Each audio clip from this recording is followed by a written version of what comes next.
l'électricité. Ici, vous avez les différents types de panneaux solaires photovoltaïques, les plus classiques et les plus utilisés. Bien entendu, il en existe d'autres. Donc, nous avons le polycristallin, le monocristallin et le amorphe.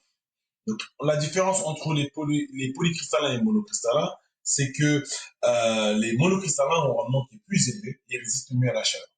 Le polycristallin, aujourd'hui, on l'utilise de moins en moins. Donc, il est même admis à disparaître, clairement. L'amorphe, où est-ce que vous pouvez voir un panneau solaire? Amorphe, ça va être sur les calculatrices. Les calculatrices un peu anciennes, vous allez avoir un petit carré de couleur marron, c'est un panneau solaire amorphe. Vous pouvez l'avoir aussi sur des télécommandes de certaines marques, où derrière, il va y avoir un panneau solaire amorphe qui permet justement de pouvoir recharger la batterie de la télécommande sans changer les piles tout le temps. D'accord? Bien entendu, ce qui va différencier entre les polycristallins et les monocristallins, ça va aussi être dans les procédés de fabrication.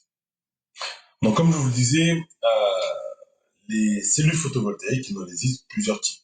Ici, vous avez un peu les cellules que vous pouvez avoir sur le marché. Donc, les cellules organiques, multijonction, GAS, les CZTS, les CIGS souples, les cellules photovoltaïques à couche mince, etc., etc. Chaque cellule va avoir sa particularité et notamment le rendement ne sera pas le même et son utilisation aussi. Ici, vous avez les différents types de panneaux solaires que vous pouvez avoir. Hein. Les percs, les panneaux solaires à barre d'eau, les polypercs, les monopercs, les hétérojonctions, les types N, etc. Donc, si vous voyez en vert, c'est les différents rendements que les panneaux solaires vont avoir. D'accord? Donc, on est en général entre 16 et 17 pour les polycristallins et on monte jusqu'à 23 pour les monocristallins. Bien entendu, aujourd'hui, on parle de panneaux solaires à perovskite.